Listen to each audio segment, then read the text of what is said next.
मैं आपको एक और बात बताता जाऊँ राशिद खान की कि एक टॉप नॉच प्लेयर जो दुनिया क्रिकेट का one of the best player ever produce by cricket, वो ये नहीं कह रहा कि यार मुझे ना प्लैटिनम में रिटेन करो, वो कह रहा मुझे सिल्वर में रिटेन कर लो, मैं कलंदर फैमिली का हिस्सा रहना चाहता हूँ। तो लोग हमें कहते थे ये इश्तिहारी प्लेयर बनाएंगे, ये खेल तमाशे करते हैं, ग्राउंड में हार जाते हैं, लाहौर का नाम डुबो दिया। इतनी मेहनत करते हैं, सारा साल काम करते रहते हैं, सार फेंक के लगे रहते हैं, हारते क्यों है? कलंदर्स में और बाकी में फ़र्क क्या है?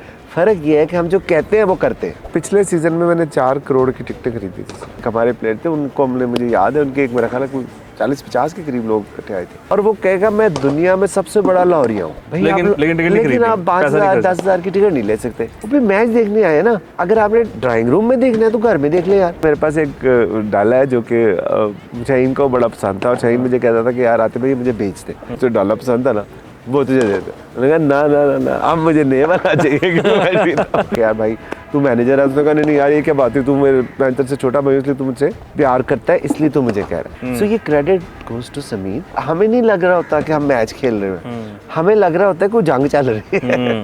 नया दौर स्पोर्ट्स में खुशामदीद। मेरा नाम है वकास हबीब राना। मेरे साथ आज मौजूद हैं एक चमकते हुए सितारे जो कि जिनका ताल्लुक है लाहौर कलंदर के साथ, आतिफ राना साहब। आतिफ भाई, thank you so much for joining us today. और आपकी जो चमक है वो आज दुनिया में शाइन कर रही है। आप पीएसएल की ट्रॉफ़ी के साथ खड़े थे, पता नहीं लग रहा था कि ट्रॉफ़ी कौन सी है। माशाल्लाह your team has been on a winning streak. 2 वो सेशंस जीत चुके हैं, सीजन जीत चुके हैं पीएसएल के। आपका कैप्टन जो है वो पाकिस्तान क्रिकेट टीम के कैप्टन बन चुके हैं। The team is always had positive energy, और हमेशा हमें ये देखने को मिला कि आप लोग बिल्कुल जिसको कहते हैं ना, लाहौर कलंदर को लाहौरियों वाले स्टाइल में आपने उसको टेकअप किया है, और लाहौरियों की जान और जिंद बन चुके हुए हैं। अभी पीएसएल शुरू हो रहा है। आसान सवाल आपसे मैं करने जा रहा हूँ, बिल्कुल उसमें कोई मुश्किल नहीं है। आई एम श्योर आप उसका बड़े अच्छे तरीके से जवाब दे सकेंगे। तैयारियाँ आपकी मुकम्मल हैं? Are you ready? Are you going for the kill? ये सीज़न लाहौर कलंदर्स के नाम होगा? बहुत शुक्रिया आके आपने, आज मैंने, आप यहाँ पे मदऊ हैं, आपने मुझे नहीं बुलाया, आज आप कलंदर्स हाई परफॉर्मेंस सेंटर में बैठे। देखिए ये तो सिलसिला उस वक्त से शुरू हो गया था जब 2016 में फरवरी मार्च में के अंदर हमारी आखिरी पोजीशन आई थी, और 5 टीमें थी और हम 5वें नंबर पर आए थे, और हमें ये कहा गया था कि पाकिस्तान में अनफॉर्चुनेटली टैलेंट ख़त्म हो चुका है और यही प्लेयर अवेलेबल है और कोई नहीं है, क्योंकि ड्राफ्ट में भी हमने ये सवाल उठाए थे कि भी उतने कंपैरेटिव प्लेयर्स नहीं है। सो वो सफ़र फिर वहाँ से हमने शुरू किया, और फिर पूरे मुल्क में हमने 6 लाख से ज़्यादा बच्चों को ट्रायल किए। हम सारा साल काम करते हैं, हमारी प्रेपरेशन जो है वो 11 महीने चलती है। हमारी प्रेपरेशन टूर्नामेंट के पास आके नहीं होती, टूर्नामेंट के पास आके हमारा कैंप लगता है और हम शोकेस करते हैं अपने प्लेयर्स को टूर्नामेंट के अंदर। सो इंशाल्लाह इस दफ़ा भी हम एक भरपूर तरीके से एंटरटेन करेंगे। लेकिन जब हम हारते भी थे तो हमारी एंटरटेनमेंट में कमी नहीं थी, हम जीते जीते हार जाते थे, जीता हुआ मैच हार जाते थे। सो लोग कहते चलो एक अगली दफ़ा जीत जाएंगे। Effort was there. और उसके बाद फिर अल्लाह ताला ने, आपने देखा कि फैंस की दुआओं से और शाहीन की क़यादत की बदौलत और पूरी टीम की एफर्ट से हमने ना सिर्फ ट्रॉफ़ी जीती बल्कि हिस्ट्री की पीएसएल की वो पहली टीम बने जिसने रिटेन किया। सो अब एक चीज़ आपके घर आ गई तो मुश्किल से जाएगी ना। जिस तरह हार हमारे घर आ गई थी तो 4 सीज़न लगे हमें उसको परे भगाने में। वो पंजाबी में कहते हैं ना लाहौरिये के लाहौर लेके आ। तो I think you're aiming for more। आज हम लाहौर कलंदर्स के हाई परफॉर्मेंस सेंटर मौजूद हैं। मैं जब यहाँ पर पहुँचा तो इनका जो बाहर ग्राउंड है वहाँ पर कुछ प्लेयर्स ट्रेनिंग कर रहे थे। आतिफ भाई थोड़े से लेट थे, आदत नहीं है उनकी, he is on time usually, but उन्होंने सोचा होगा मैं लेट आऊँगा, लेकिन मैं जल्दी आ गया। और मुझे आज देखने का मौका मिला, इनकी जो ट्रेनिंग थी वहाँ पे प्लेयर से मिलने का, कोचेस से मिलने का मौका मिला। और वो आगे चलकर आप देखेंगे भी कि हम कुछ जो फॉरेन प्लेयर्स हैं, कुछ अमेरिका से, यूके से प्लेयर्स आए हुए हैं, उनके साथ हमने बात भी की है। आप पीछे भी अभी सुन रहे होंगे, नेट चल रहा है, प्लेयर्स अपनी ट्रेनिंग कर रहे हैं। So it's a very very healthy atmosphere that we are sitting in right now. और मैं चाहता ये था कि आतिफ भाई को हम स्टूडियो भी बुला सकते थे, लेकिन मैं ये चाहता था, देखना चाहता था और दिखाना चाहता था आपको कि इनके यहाँ एक्टिविटी क्या है। आतिफ भाई ये जो एक आपने माहौल बनाया है, एक जिसको आप प्रोसेस कहते हैं, आप कहते हैं कि प्रोसेस पे ध्यान दें, आप हमारे प्रोसेस को नहीं देखते। हमने एक पूरा इंफ्रास्ट्रक्चर बिल्ड किया है, एक प्लेयर्स का पूल तैयार किया है, एक पूरी वो टनल जो है जहाँ से वो प्लेयर्स वॉश होके और प्रिपेयर होके और अच्छे तरीके से आ रहे हैं, उसके बारे में कुछ बताएं कि अब आपको यू तो मतलब आप तो एक नेशनल लेवल पर आप चले गए हुए हैं, आपके तो अपनी टीम के अपने रिसोर्सेज हैं, अपना टैलेंट आप लेकर आते हैं हर दफ़ा। तो इस दफ़ा भी वही प्रोग्राम है, कुछ नया टैलेंट, कुछ नया जज्बा आप में दिखेगा आपकी टीम में? आकाश भाई देखिए, आप टैलेंट जो है वो कैसे होता है, टैलेंट इन्वायरमेंट का दूसरा नाम है। You create the environment and you will get the talent. आप आज हमारे शहर लाहौर में 10 ग्राउंड बना दें बेसबॉल की, 5 साल बाद आपको बेसबॉल की टीम तैयार मिलेगी। सो एक बच्चा अगर न्यूजीलैंड में पैदा हुआ है, एक ऑस्ट्रेलिया में पैदा हुआ है, एक पाकिस्तान में पैदा हुआ है, इंडिया में पैदा हुआ है, क्या फ़र्क है? कोई फ़र्क नहीं है, वो हमारी इन्वायरमेंट है जो उसको बेस करती है। सो हमने ये बात तो साबित की कि इस मुल्क में टैलेंट की कोई कमी नहीं। जो हमें कहा गया था कि यहाँ तो ख़त्म हो चुका है ही कुछ नहीं, हमने ये साबित किया कि ज़रा नम होते मट्टी बड़ी जरखेज़ है साकी। सो उसके लिए हमने किया गया, हमने इन्वायरमेंट क्रिएट की। हम शहर शहर गांव गए, वहाँ जाके हमने लोगों को कहा कि आओ और ट्रायल दो और हमारे जिम कैंप का हिस्सा बनो। हर साइज़ का जॉगर लेके गए, कपड़े लेके गए, किट लेके गए। उसके बाद जितने बच्चे ग्राउंड में आए उनको खाना भी खिलाया। सो हमने एक इन्वायरमेंट क्रिएट किया, जिस तरह आज आप यहाँ पे इन्वायरमेंट क्रिएट करें देख रहे हैं। और उसके साथ साथ हम शख्सियत परस्ती में नहीं गए, हम प्रोसेस के ऊपर गए। क्योंकि लाहौर कलंदर्स जो है वो मेरे बुक ही नहीं है, लाहौर कलंदर का मैं कस्टोडियन हूँ। Lahore Qalandar is the product of Pakistan cricket board, जो कि बेसिकली पाकिस्तान का प्रोडक्ट है। इसी तरह इसका नाम कलंदर्स हाई परफॉर्मेंस सेंटर है, आतिफ राना क्रिकेट क्लब या आकिब जवेद क्रिकेट क्लब नहीं है। बिकॉज आतिफ राना या आकिब जवेद कल है या नहीं है, कलंदर्स हाई परफॉर्मेंस सेंटर तो वहाँ है ना।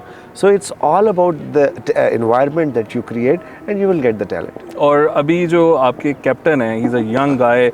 बैक इन द डे मैंने 4-5 प्लेयर्स को शॉर्टलिस्ट किया था, वो मैंने उनको फिर इंटरव्यूज़ किए। उसमें साहिबजादा फरहान थे, फ़हीम अशरफ थे, शहीन थे, एक दो और प्लेयर्स थे जो उस वक्त फ़हीम खेल चुके थे पाकिस्तान, बाकी नहीं प्लेयर्स खेले थे। तो मेरा ये था, वो पीस ये था इस बारे में था कि ये लोग आगे चल के पाकिस्तान क्रिकेट टीम का हिस्सा होंगे। आप लोग जब इस तरह टैलेंट को अब लेकर आते हैं, शहीन को आपने कैप्टन बना दिया है, तो शहीन के ऊपर अब 2 सीज़न जीत चुके हुए हैं, आप लोगों ने प्रेशर तो डाला होगा कि शहीन पर कि भैया अब तीसरा भी जीतना है, हैट्रिक करनी है, या उनको भी खुला हाथ दिया हुआ है? जिस तरह आपने आकिब जवेद को, वो इतने सीजन हारते रहे लेकिन आपने हटाया नहीं, तो उनको उनके साथ डीलिंग किस तरह की है? देखो, ये बात आपके प्रोसेस की है, फिर वही बात आ जाती है, वी बिलीव इन प्रोसेस। हम शख्सियत परस्ती पे बिलीव नहीं करते। हमने अजहर अली को भी इतना ही खुला हैंड दिया था, हमने ब्रेंडन को भी इतना ही खुला हैंड दिया था, हमने एबी डिविलियर्स को भी इतना ही खुला हैंड दिया था, हाफिज़ भाई को भी इतना ही दिया था, सुहेल अख्तर को भी इतना ही दिया। जो अब हम बात करते हैं कि हमने 6 लाख से ज़ायद बच्चों को ट्रायल किया, तो सिर्फ 55 प्लेयर्स ऐसे हैं जो कि दुनिया क्रिकेट में आगे आए। बाकी किधर गए? बाकी भी तो आए थे ना। सो मेहनत उनकी अपनी होती है। तो शाहीन को जब हमने ये अपॉर्चुनिटी दी, हमने शाहीन को नहीं बनाया, हमने शाहीन के अंदर ये मार्क किया। Credit goes to Sameen Rana जो कि और हमारा जो थिंक टैंक है। सो उन्होंने जब उन्हें मार्क किया ना कि यार इस बच्चे में कैपेसिटी है, लीडरशिप क्वालिटी। अब जब आप किसी से बात करते हैं तो आपको अंदाज़ा हो जाता है, या उसके साथ ज़िंदगी गुजारते हैं कि यार इसके अंदर क्या शॉर्ट कमिंग है और क्या इसकी जो है वो इसकी स्ट्रेंथ है। सो उस वक्त हमने ये अंदाज़ा लगा लिया और फिर हमने क्या किया कि सुहेल अख्तर को क़यादत सौंपी, उसके अंदर भी ये सलाहियत थी, और शाद शहीन को हमने वाइस कैप्टन बनाया। 2 साल जब वो ग्रुप हो गए और फिर उसके बाद हमने उनको वो प्लेटफॉर्म दिया जिसमें उन्होंने वो कर दिखाया जो इतने बड़े बड़े ग्रेट्स नहीं कर सके, जिनके नाम मैंने आपके सामने लिए। सो ये इट्स नॉट अबाउट कि हमने उनको ज़बरदस्ती कोई चाबी दे के या कुछ पिला के उनको बना दिया, वो इन बॉर्न उसके अंदर। आप क्रेडिट लेंगे शहीन को जो पाकिस्तान क्रिकेट टीम की कैप्टनसी मिली है, पहले आपने कैप्टनसी दी, उस परफॉर्मेंस की बुनियाद पर ही शहीन को T20 का कैप्टन बनाया गया, आप क्रेडिट लेंगे उसका? हरगिज़ नहीं, मैं क्यों क्रेडिट लूँगा यार? मैंने तो सुहेल अख्तर को भी अपॉर्चुनिटी दी थी, वो क्यों नहीं बन गया पाकिस्तान टीम का कप्तान? ठीक है, मैंने तो हाफिज़ भाई को भी दी थी, वो क्यों नहीं उस तरह जिता सके? एबी डिविलियर्स को भी दी थी, इतने बड़े बड़े नाम। तो ये all credit goes to Shaheen. देखो, आपको एक अपॉर्चुनिटी मिली है, अब ये आप पर डिपेंड करता है कि आप उसको अब्यूज़ करते हैं या उसको आप एंजॉय करके अपने करियर को एक स्टेप आगे लेके जाते हैं। सो हमने बहुत से ऐसे प्लेयर हैं जिनको अपॉर्चुनिटी दी थी, प्लेइंग 11 में भी दी थी, टीम में भी दी थी, लेकिन वो नहीं कर सके। So all credit goes to Shaheen. अच्छा, अभी PSL is just around the corner. 17 तारीख को PSL शुरू हो रहा है। लाहौर कलंदर्स एक मेन टीम है इस टूर्नामेंट की, जिसको लोग बेतहाशा पसंद करते हैं और उसके जिस टीम के साथ भी मैचेस होते हैं उसकी व्यूअरशिप भी एक अलग लेवल पर होती है। तो आप लोग इस दफ़ा क्या एक्सपेक्ट कर रहे हैं कि जो टूर्नामेंट है, are you happy with the preparations, are you happy with your preparations? थोड़ा सा वो भी हमें बताएं कि वो बैक एंड पे क्या चल रहा है। Are you happy with all the arrangements going through? Because हमने बहुत सी बातें सुनी हैं, बहुत सी हमने रिपोर्ट की हैं, बहुत सी बातों पे हमने खुद इस बारे में डिस्कशन की है कि फ्रेंचाइजीज़ को थोड़ी सी प्रॉब्लम चल रही है कि अभी तक ये नहीं पता चल रहा कि इसका टाइटल सॉन्ग किसने गाना है। वो भी मसला चल रहा था। फिर ये चल रहा था कि जो सेंट्रली कॉन्ट्रैक्टेड प्लेयर्स थे वो सिंध प्रीमियर लीग में खेल रहे थे, तो वो भी उस पर भी कुछ एतराज़ात थे। तो वो थोड़ा सा बताएं कि बैकग्राउंड में जो नॉइज़ है उसका थोड़ा सा हमें खुलासा करके बताएं। देखिए, जब भी आप कोई काम करते हैं उसमें कुछ एडवांटेजेस होते हैं, कुछ डिसएडवांटेजेस होते हैं, या उस आप ये कह लें कि चैलेंजेस होते हैं। ऑब्वियसली पाकिस्तान सुपर लीग जो है वो मेरा ख्याल है 75-76 साल में जो पाकिस्तान ने सबसे खूबसूरत प्रोडक्ट बनाया है वो पाकिस्तान सुपर लीग है। और ये इस बात की मज़र है कि पाकिस्तान के लोग क्रिकेट से बहुत प्यार करते हैं। सो एक ऐसा प्रोडक्ट जिसे लोग प्यार करते हो और जो कि आपकी जिन जान हो और जो कि आपके माथे का झूमर हो, जो पूरी दुनिया में आपका सॉफ्ट इमेज लेके जा रहा हो, उसकी प्रोजेक्शंस जो है वो होनी चाहिए कि नहीं होनी चाहिए, और वक्त से पहले होनी चाहिए। एट द 11th आवर जाके करेंगे तो उसका क्या नुकसान है? कब 2 दिन बाद या 3 दिन बाद क्रिकेट शुरू हो जाएगी, फिर सारी चीज़ें पीछे रह जाएंगी, फिर क्रिकेट सामने आ जाएगी। सो इसको जो प्रोसेस हमने फॉलो किया इस साल, इसको बेहतर किया जा सकता था, इसमें कोई दो राय नहीं है। और फिर उसके बाद ये कि आपकी जब तक स्टेबिलिटी नहीं होगी, आपको ये नहीं पता कि अगले दिन आपका चेयरमैन कौन है। सो जब चेयरमैन आता है वो अपनी पॉलिसी लेके आता है, या तो होना एक पॉलिसी जिस तरह बना दी, जैसे हमने कलंदर्स में एक पॉलिसी बना दी, अब अलिफ आए बे आए ये आए, पॉलिसी वही चल रही है। आप हारे या जीते, पॉलिसी आपकी वही चल रही है, माँ सिवाय इसके कि अगर कहाँ कमी कोताही होगी उसको हम दूर कर लेंगे। लेकिन अगर आप 80 डिग्री 90 डिग्री 100% शिफ्ट कर दें, एक चेयरमैन आए वो कहे नहीं मैंने ये करवाना है, दूसरा आए मैंने ये करवाना है, तीसरा के मैंने ये करवाना है। एक प्रोडक्ट आपने बना लिया यार, उसी को स्ट्रेंथन कर लो। अगर मैं गलत नहीं हूँ तो IPL जो है हमारे मुल्क में जब शुरू हुई तो 10 साल BCCI ने अपने मुल्क में कोई लीग नहीं होने दी, T20 लीग। तो आज इसीलिए उनकी एक मैच की इनकम हमारी इनकम से पूरे PSL की इनकम से ज़्यादा है। वो अपने प्लेयर्स को भी तो नहीं खेलने देते ना। मैं वही आपको बताना चाह रहा हूँ ना कि उन्होंने क्या किया कि उन्होंने 55 करोड़ रुपया, if I am not wrong, Indian रुपया जो है उन्होंने हरजाना पे किया कंपटीशन कमीशन ऑफ इंडिया को। इस तरह ब्रांड बनते हैं। ऐसे नहीं होता कि आपने अलिफ शुरू किया साथ ही आप बे शुरू कर दे, साथ से शुरू कर दे कि जी लोग बड़े पसंद है। तो मेरा ख्याल है हम दुनिया का वाहिद मुल्क है जहाँ 2 डोमेस्टिक T20 टूर्नामेंट होते हैं ऑफिशियली, एक तो PSL और एक पाकिस्तान का T20 का। अब आपने उसके बाद फिर मुख्तलिफ रीजनों में SL करानी शुरू कर दी कि भी हर जगह जहाँ बस चले वहाँ पे आप लीग करवा दो। सो उससे क्या हुआ कि आपका ब्रांड स्ट्रेंथन होने की बजाय डिल्यूट हो गया। सो अगर हम इन चीज़ों को, इन चैलेंजेस को, जो कि हमारे ज़ाती नहीं है, फ्रेंचाइजीज़ के नहीं है, लीग के लिए, क्योंकि लीग जितनी बड़ी होगी उतना ही बड़ा आपका नेटवर्क होगा, आपको प्लेयर सपोर्ट होगी, डेफिनेटली आप उस पर ज़्यादा फिर कंपनसेट कर सकेंगे। अगर आपकी लीग ही नहीं बढ़ रही इन टर्म्स ऑफ फाइनेंशियल्स, सो आपकी स्पॉन्सरशिप्स ही नहीं जा रही ऊपर, वो ऊपर जाने के लिए नीचे आ रही हैं, तो how can you compensate the players? So इसलिए इस प्रोडक्ट को बड़ा करने के लिए हमारी ख्वाहिश और कोशिश यही होती है फ्रेंचाइज ओनर्स की कि हम PCB के साथ मिल के ना इसको नेक्स्ट लेवल पे लेके जाएं। तो अब देखें, अभी मोहसिन नकवी साहब आए, बहुत अच्छा काम उन्होंने अपने निगरान सेटअप में किया और जो स्पीड उन्होंने दिखाई, अगर क्रिकेट में दिखाई तो अगला जो PSL होगा, ये तो अभी बिल्कुल खैर करीब था, सो अगला जो PSL होगा वो आप देखेंगे वो सबसे बड़ा PSL होगा। अच्छा, ये बताएं कि राशिद खान आपको इस सीज़न अवेलेबल नहीं है तो कितना बड़ा सेटबैक है आपकी टीम के लिए? वो एक बहुत ज़बरदस्त टैलेंट तो हैं, लेकिन आई थिंक वो एक टीम मैन भी हैं। आप लोगों ने एक टीम को इस तरह रखा हुआ है जिस तरह एक फैमिली होती है, और उसमें राशिद खान आई थिंक एक इंटेग्रल पार्ट हैं। अभी तो नहीं है लेकिन वो इस पूरी स्कीम ऑफ थिंग्स में हैं उस सिलसिले में। तो उनका ना होना टीम के मोराल और उनका जो टैलेंट मिस हो रहा है उसका ग्राउंड पे क्या असर होगा? देखिए, टीम ऑब्वियसली टीम तो उनके बगैर अधूरी है, और राशिद खान के बगैर, बल्कि मैं समझता हूँ कि हमारी फैमिली उनके बगैर अधूरी है। तो डेफिनेटली हम उनको मिस करेंगे, लेकिन at the end of the day it's a part and parcel of the game कि आप कभी इंजर्ड होते हैं, कभी नहीं होते, कभी आपने सर्जरी करानी है, या आप अवेलेबल है या नहीं अवेलेबल। सो अनफॉर्चुनेटली वो अवेलेबल नहीं है। यस, उनकी कमी हम महसूस करेंगे, बट इसी में भी एक अपॉर्चुनिटी है। हमारे पास पाइपलाइन में 2-3-4 ऐसे अच्छे प्रॉमिसिंग यंग स्पिनर्स हैं जो कि राशिद खान की वजह से शायद उनका मुश्किल हो जाता। अब उनके ना होने से हमें उन्हें शोकेस करने का मौका मिल जाएगा। सो यू नेवर नो कि आपके मुल्क में एक ऐसा टैलेंटेड हीरा है। यंग स्पिनर्स को चांस देंगे इस PSL? 100% क्यों नहीं देंगे। देखिए हमने तो हमेशा ये किया है। देखिए हमारा फ़र्क क्या है कि हम जब चांस देते हैं तो हम डरते वरते नहीं हैं। लोग हार के शिकस्त के खौफ से डर जाते हैं।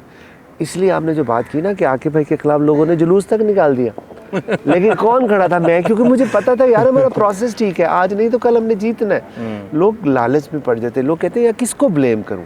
बड़ा आसान होता है यार, ये मैं क्या करूं, हेड कोच था यार, मेरा तो कोई काम। Blame game. लेकिन मैंने हमेशा अपने ऊपर लिया। मैंने कहा कोई बात नहीं, वो नहीं हारे, मैं हारा हूँ, जीत के दिखाऊंगा। सो इसी तरह जो आप बात करें, डेफिनेटली हम अपॉर्चुनिटी देंगे यंग बच्चों को। यू नेवर नो वो क्लिक कर दे। लेकिन मैं आपको एक और बात बताता जाऊँ राशिद खान की, के प्लेयर तो वो बहुत बड़े हैं, इसमें तो कोई दो राय नहीं, लेकिन जितने बड़े इंसान हैं प्लाटिनम कैटेगरी में थे हमारे। उन्होंने खुद समीन से कहा कि यार मैं ना, अगर प्लाटिनम में आप मुझे रिटेन करोगे, क्योंकि हम रिलीज़ करने का तो सोच ही नहीं सकते बिकॉज अगला साल नहीं आना। सो उन्होंने कहा तो आपकी एक पिक ज़ाया हो जाएगी, आप टॉप लेवल कैटेगरी का प्लेयर नहीं ले पाओगे, तो आप मुझे सिल्वर कैटेगरी में रिटेन कर लो। अब अंदाज़ा करें यार उनकी इस बात का कि एक टॉप नॉच प्लेयर जो दुनिया क्रिकेट का one of the best player ever produce by cricket वो है, वो ये नहीं कह रहा कि यार मुझे ना प्लैटिनम में रिटेन करो, वो कह रहा है मुझे सिल्वर में रिटेन कर लो, मैं कलंदर फैमिली का हिस्सा रहना चाहता हूँ। तो इससे बड़ी बात क्या हो सकती है? आतिफ भाई, हमारी जो ऑडियंस है ना, हम उनको ना मिर्च मसाले पे नहीं रखा हुआ। हम कुछ क्रिकेट की जो गहराइयाँ हैं ना उसको छूने की कोशिश करते हैं। What I am trying to do over here is कि मैं जो लाहौर कलंदर्स का DNA है ना उसको समझने की कोशिश कर रहा हूँ। यहाँ पर जो हम उनको विजुअल्स दिखाएंगे, जो मैंने देखा है उसके मुताबिक जो हमें थोड़ी बहुत समझ आई है, और जो टीम का माहौल है, that I am trying to understand. When you say कि ये एक एज अ फैमिली ऑपरेट करती है, इज़ इट योर स्ट्रैटेजी कि इस तरह करने से टीम कामयाब होती है? बिकॉज नेशनल टीम में ये हुआ है, बाबर ने ये बहुत बार कहा कि हम एज अ फैमिली लड़ेंगे, हम एज अ फैमिली खेलेंगे। तो ये आप लोगों की जो अप्रोच है एज अ फैमिली इसको लेके चलना, ये इन्वायरमेंट को इस तरह का बनाना, ये दानिस्ता तौर पे आप करते हैं? और डू यू थिंक कि ये आपकी कामयाबी का इसमें कोई ना कहीं इसको क्रेडिट जाता है इस अप्रोच को? देखो बात ये है कि इसकी आपकी अपनी हैयत होती है कि आप किस DNA या किस तरह के बने हो। तो मैं समझता हूँ कि हमारी शुरू से हमारे ब्लड में शामिल है कि हमने लोगों को रिस्पेक्ट देनी। सो डे 1 से जब सीज़न 1 हमारा आया तो हमारी कोशिश यही थी कि हम प्लेयर्स को मैक्सिमम रिस्पेक्ट दें और उनको जेल इन करने की कोशिश करें। बिकॉज आप मुझे एक बात बताएं, एक दिन क्रिस गेल ने हमारी शर्ट पहनी हुई है, अगले दिन उसने IPL किसी टीम की पहनी हुई है, अगले दिन उसने बिग बैश की पहनी हुई है। So there is no connectivity. So आप जब किसी बंच ऑफ पीपल जब काम करते हैं, आप टीम में भी ले लें, other than cricket any team, आपकी अपनी स्टूडियो की टीम, जब तक उसमें कोहेसिवनेस नहीं होगी, जब तक वो एक दूसरे को जानेंगे नहीं, एक दूसरे की अच्छी बुरी बातों का पता नहीं होगा, तो कैसे आप बेस्ट रिजल्ट दे सकते हैं? सो ये this credit goes to Sameer. और मैं पहले दिन से उसको ये बात कहता हूँ, बिकॉज जब उसको मैंने कहा कि यार भाई तू मैनेजर है, उसने कहा नहीं यार ये क्या बात है, तू मेरे मैनेजर से छोटा भाई, इसलिए तू मुझसे प्यार करता है, इसलिए तो मुझे कह रहा है। बट मुझे उसके सामने पूरी ज़िंदगी थी, मुझे पता था उसकी स्ट्रेंथ क्या है। फिर इवन पैडी अपटन उस वक्त हमारे कोच थे। टूर्नामेंट के बाद उन्होंने कहा कि यार you did a fantastic job, ठीक, बीइंग अ मैनेजर। फिर आकिब भाई और मुदस्सिर नज़र आ गए, मुदीपा आ गए, फिर उनसे भी उसने एंडोर्स करवाया। मैंने कहा यार माफ़ कर दे, एक तेरे अंदर स्किल है। सो ये क्रेडिट गोज़ टू समीन। और उसने जिस तरह आप देखेंगे फिर उसने जेलिन किया लोगों को कि यार आप मतलब हमें नहीं लग रहा होता कि हम मैच खेल रहे हैं, हमें लग रहा होता है कोई जंग चल रही है। और उसकी वजह क्या है? क्योंकि जब आप टीम की तरह उनको ऑन करते हैं, अब जब बाकी लोग ट्रॉफी जीते हैं, वो कोई चीफ ऑफ आर्मी स्टाफ के पास चले जाते हैं, कोई प्राइम मिनिस्टर के पास चले जाते हैं। हमने क्या किया?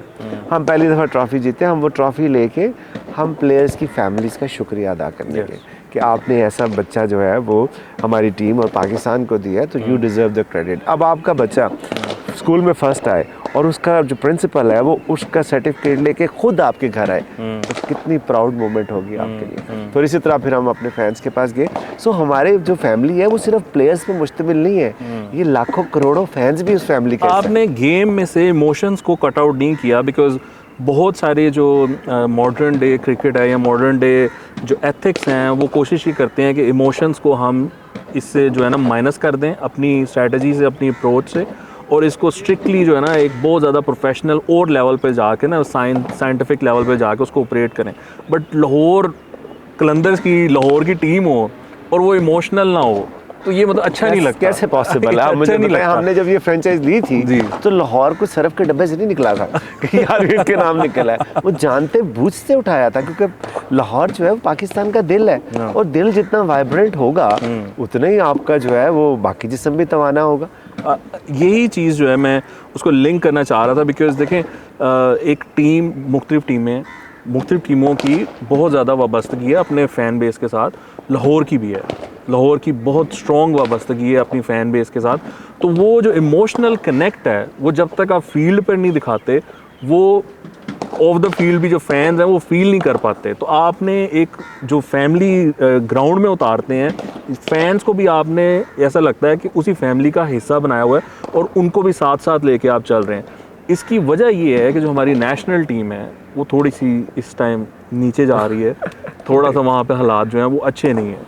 सो मैं इस पे बात इस वजह से आपसे करना चाह रहा हूँ ताकि आप थोड़ा सा इसको बयान कर सकें। एक सक्सेस स्टोरी है जिसको हम कॉपी कर सकते हैं अपनी नेशनल टीम में भी, कि फैंस को भी जब आप एक दिल से जान लगाते हो और टीम का जो माहौल है वो पॉजिटिव होता है, वो इंकरेजिंग होता है, तो फिर फैंस को वो नज़र आ जाता है। हारें या जीतें फैंस कनेक्ट रहते हैं। तो इस पर थोड़ा सा प्लीज़ आप अपना बताएं फैंस के पॉइंट ऑफ व्यू से। देखो, फ़ैन की कनेक्शन का सफ़र शुरू होता है जब हमने प्लेयर डेवलपमेंट प्रोग्राम शुरू किया था। उस वक्त लोग हमें कहते थे ये इश्तिहारी प्लेयर बनाएंगे, ये खेल तमाशे करते हैं, ग्राउंड में हार जाते हैं, लाहौर का नाम डुबो दिया। ये पूरे 5-6 साल हमें ये ताने पड़ते रहे। बिल्कुल हुआ। लेकिन हम क्या करते रहे, हम ग्रास रूट लेवल पे जाके काम करते रहे। जब हम लिया कि 46 डिग्री सेंटीग्रेड में जब हज़ारों की तादाद में बच्चे ट्रायल देने आ रहे थे, सो वो एक बच्चा नहीं था, वो उसके पीछे पूरा एक 5-6-8 लोगों का घराना था, उसके पीछे पूरा मोहल्ला था। वो ये देख रहा था कि यार ये झूठ बोल रहे हैं या सच बोल रहे हैं। वो ये देख रहा था कि सिफारिश मानते हैं कि नहीं मानते। वो ये देख रहा था कि ये 200 डालनी मानते हैं कि नहीं मानते। जब उसने देखा कि नहीं मानते और उसने देखा ऑन स्क्रीन भी दिखाया और फिर लेके ऑस्ट्रेलिया चले गए। So you have to walk the talk. Qalandars में और बाकी में फ़र्क क्या है? फ़र्क ये है कि हम जो कहते हैं वो करते हैं। ये नहीं कि हम वो जो कहते हैं वो करते नहीं है, सिर्फ कहते हैं टिक इन द बॉक्स कि हमने ये कर लिया, ये कर लिया। तो जब आप एग्जीक्यूट करते हैं तो फिर लोग आपसे जुड़ते हैं, लोग आपसे जुड़ते हैं और लोग कहते हैं यार आप अपने जो आपका इंसान होता है उसको आप जीतना देखना ना चाहते हैं। आप चाहते हैं आपका बच्चा, आपका भाई फर्स्ट पोजीशन पे आए, आपका जो बेटी है वो टॉप करे, आप टॉप यूनिवर्सिटी में जाए, आपको खुशी महसूस होती है। इसी तरह जब लाहौर कलंदर लोगों के दिलों में बसता है तो वो कहते थे यार ये क्यों हार जाते हैं, इतनी मेहनत करते हैं, सारा साल काम करते रहते हैं, साल फेंक के लगे रहते हैं, हारते क्यों हैं? उनको ये रीज़न समझ नहीं आती था। तो अब जब किसी से प्यार करते हैं तो फिर आप लॉजिक ढूंढते हैं कि यार इसके साथ ये हो गया होगा, इसके साथ ये हो गया होगा, जब आपको नहीं पता होता। और जब फिर आप जब जीतना शुरू करते हैं तो फिर वो सही मायनों में सीमेंट होता है। तो लोगों ने उस वक्त हमें नहीं छोड़ा जब हम आखिरी नंबर पे आते थे, जब हम डाउन थे, तब भी हमारे इन कामों की वजह से वो हमें सपोर्ट करते थे। आज आप हाई परफॉर्मेंस सेंटर में बैठे हैं, मुझे इस पूरे रीजन में अदर देन आईसीसी के इस तरह का सेटअप दिखा दें। सो क्यों? अब ये बाहर से लोग आते हैं, यहाँ से लोग आते हैं, लोगों को ये उम्मीद आती है कि लोग अक्सर मुझसे पूछते थे कि यार आप जब हारते थे तो नाउमीद नहीं होते थे। तो मैं कहता था यार जब मैं एक बच्चे के दिल में जो लंडी कोतल या चक सफारी बैठा हुआ है उसके दिल में ये उम्मीद जगा रहा हूँ कि तू जो है ना हारिस रऊफ, शाहीन, ज़मान खान बन सकता है। सो वो मेरे पास एक उम्मीद की नज़र से आ रहा है कि यार ये मुझे प्लेटफॉर्म देगा, मैं बन जाऊँगा। सो मैं अगर खुद मायूस हो जाऊँ तो वो बेचारा जो इतनी दूर का सफ़र करके वाशिक खरान से लोग 6-6 दिन ट्रैवल करके भी यहाँ पहुँचे ट्रायल देने, तो उनके पास क्या बचेगा? मैं आपसे ना दो सबसे अहम सवाल सिर्फ एक चीज़ आपको कर दूं कि जब आपने अब ये लोग फिर समीन ने इसके अंदर एक नया टच दिया जिसको फिर पाकिस्तान टीम ने भी कॉपी किया और वर्ल्ड कप में इंडिया ने भी कॉपी किया कि उन छोटे छोटे आपने इवेंट क्रिएट करने के, कि अगर कोई बहुत अच्छी फीलिंग करता है आप उसे नाम देते हैं। कोई फैमिली है ना आपका, कोई बहुत अच्छा हो जाए तो आपको कुछ चल बाहर खाना खिलाना चाहते हो, चल मैं तुझे तेरे लिए गिफ्ट लेके आया। सो उसकी वजह से भी एक जैलन बहुत ज़्यादा हुई कि प्लेयर्स फिर उस सोचने लग गए ना कि यार देखो पैसे तो जो है वो सब लेते हैं, लेकिन ये पैसे नहीं है, ये हमारे, अगर हम मेहनत करेंगे तो हमारे लिए हमारी फैमिली, वो चाहे बहुत ही मामूली सा तोहफा हो। लास्ट टाइम गाड़ी आप समीन साहब ने शहीनशाह अफरीदी को दी थी, इस दफ़ा जहाज़ का प्लान है अगर वो जीत गए। नहीं, उसकी भी एक कहानी है। हाँ। उसकी कहानी है कि मेरे पास एक डाला है जो कि शाहीन को बड़ा पसंद था और शाहीन मुझे कहता था कि यार आते भाई मुझे बेच दे। तो वो बच्चे यूज़ करते थे, मैं कहता था यार शाहीन वो यूज़ करता है बेटा मेरा, तो तू ऐसे करना जब तू आता है तू रख लिया कर। तो वो जब भी आता था तो वो अब उसी को यूज़ करता था। जब हम जीते तो समीन ने फिर वहाँ पे कहा कि यार वो जो तुझे डाला पसंद था ना वो तुझे दे दे। मैंने कहा ना ना ना ना अब मुझे नए वाला चाहिए कि मैं जीता हूं। वो मैंने चला लिया है। देखिए ये इट्स नॉट अबाउट डाला और मोटरसाइकिल और मोबाइल। नहीं तो फिर नया वाला डिलीवर हुआ कि नहीं हुआ? हो गया ना यार। देखिए it's not about this, it's about कि आप जो है अपने मान होता है ना एक, उसने कहा भी मान में, और उसको पता था फैमिली है बड़े भाई को। अब हम ये सोचो हो ये तो इतने दिनों का आता है तो हमसे नहीं यार शाहीन हमने दूसरी आती नहीं है थॉट प्रोसेस हमारे। ये फैमिली फिर यही होती है ना, आज आपकी जेब में या कल मेरी जेब में होगा तो यार पकड़ा यार, तो उसी को फैमिली कहते हैं। Shaheen, I have given you a queue, next time you should ask for a plane and he will deliver. अच्छा आतिफ भाई, दो अहम सवाल। पहली बात ये है कि अब आपको अगर सिफारिश करानी हो उसका क्या तरीक़ेकार है? कोई प्लेयर टीम में डलवाना हो या कैंप में रखवाना हो, वो ज़रा प्लीज़ बता दें। एक्सट्रीमली इंपॉर्टेंट, हमारी सोसाइटी में ये रास्ता पता होना चाहिए। आप खुद अपनी ज़ुबान से बताएं कि सिफारिश का क्या तरीक़ेकार है, कहाँ से आए सिफारिश, तो मान लेंगे। एक दफ़ा मुझे किसी ने इसी तरह फ़ोन किया, उसने कहा कि सर वो गवर्नर साहब की सिफारिश करवाई है, उसने कहा कि वो आप मुझे रख लें। मैंने से कहा यार अभी ये प्रोसेस ये है कि आप हाई परफॉर्मेंस सेंटर आएँ, उधर ट्रेन हो, हमारे प्रोसेस का हिस्सा बने, आपकी मंथली प्रोग्रेस आएगी, आप ऑटोमेटिकली टीम में आ जाएंगे। उन्होंने कहा नहीं मैं आपको किससे फ़ोन कराऊँ? मैंने कहा किससे कराएंगे? उसने कहा आपके बड़े भाई राना जवाद से। मैंने कहा हाँ बिल्कुल करवा दे, अगर वो मुझे कहेगा तो फिर इसको मैं कहूँगा कि जियो की एडिटोरियल पॉलिसी मैं बनाऊंगा तो चला जा। मैंने कहा नहीं तो मैंने कहा फिर मैं किससे करवाऊँ? मैंने कहा यार फिर इमरान खान से करवा दे, वो प्राइम मिनिस्टर से। उसने कहा सर अभी इमरान खान का आपको फ़ोन आ रहा है। मैंने कहा यार मुझे क्यों करा रहा है, मानी साहब को करा के सीधा पाकिस्तान टीम का कप्तान लग जाए। हाँ वो वाला रूट लेना, ये तकल्लुफ़ करने की क्या ज़रूरत है? ऊपर सिफारिश तो नहीं हो सकती कि एक सिटिंग प्राइम मिनिस्टर और क्रिकेट की दुनिया के बहुत बड़े लेजेंड और वो उसको कह रहा है कि मैं आपको फ़ोन करवाता हूँ उनसे और फिर आप ना मुझे रख लें। तो मैंने कहा यार पाकिस्तान क्रिकेट बोर्ड में करवा, सीधा उधर कप्तान आ जा। तो सिफारिश का एक ही तरीका कि अल्लाह ताला से दुआ मांगे कि वो आपको स्किल दे और फिर आप पे मेहनत हो, आप मेहनती हो, आपके अंदर टैलेंट है, आप मेहनती है, तो दुनिया की कोई ताकत आपको कलंदर खेलने से नहीं रोक सकती। ब्रिलियंट। अच्छा दूसरा जो बहुत बहुत अहम इशू है, हम लाहौरियों का भी पाकिस्तानियों का भी, ना मैंने कभी आतिफ भाई से टिकट मांगी है, ना ही मैं प्लान रखता हूँ टिकट मांगने का, लेकिन आतिफ भाई इशू तो है ना। अब आप वो भी तरीका बताएं कि किस तरीके से आपसे बात की जाए, आपको कोई बटरिंग की जाए या आपको कोई गिफ्ट शिफ्ट दिया जाए, चॉकलेट बंदे की कमज़ोरी होती है ना, कोई कॉफ़ी आपको पसंद हो उसके बदले में आप टिकट्स करेंगे, किस तरह क्या तरीका है वो भी बता दें, मेहरबानी फरमा दें। पिंडी लाहौर की टिकट या कोई आपको? नहीं आपके मैच की टिकट। हाँ यार देख बात ये है कि हमने इतनी बड़ी बड़ी बातें कर लेते हैं और इतने बड़े बड़े माशाल्लाह हमने ब्रांड्स भी बन गए हैं, PSL भी शुरू कर दी है, लेकिन आज भी हम छाछ की थाली में चाय पी रहे हैं, छाछ की वो जो टूटी हुई प्लेट है उसी के अंदर पी रहे हैं। यही हाल हमारे स्टेडियम्स का है। अब आप मुझे बताएं 2 करोड़ की आबादी है लाहौर और उसके गिरदोनवा की, और 12 करोड़ की पंजाब की आबादी है। अब लाहौर कलंदर हर जगह फेमस है, 24,000 का स्टेडियम है। मुझे एक बात बताएं, अगर आप मुझे पहले कह दें कि आतिफ भाई अगले सीज़न में या टूर्नामेंट शुरू में 10 दिन पहले कि आतिफ भाई मुझे ना अपनी फैमिली के साथ मैच देखना है, सो मेरे लिए आप प्रिक्योर कर लें, तो मैं ख़रीद लूँगा आपके लिए। ठीक है, ऑब्वियसली आपसे ताल्लुक़ भी है बाकी चीज़ों में, तो मैं आपके लिए ख़रीद लूँगा, बट मुझे भी पैसे देने पड़ेंगे। बट कोई बात नहीं, एक रिलेशनशिप है हमारा। बट वो जो आ जाता है ना कि हमने ड्राइंग रूम में बैठ के मैच देखना, मतलब आप मैच का मतलब है हल्ला गुल्ला, चीखो पुकार, शोर। बैठ के मैच देखते हैं? मैं इमरान खान एनक्लोजर में अक्सर बैठा होता हूँ। क्यों? मेरे बच्चे उधर बैठ के देखते हैं, टिकट परचेज करते हैं, जाके उधर देखते हैं। उसकी वजह है वो भी मैच देखने आए ना। अगर आपने ड्राइंग रूम में देखना है तो घर में देख ले यार।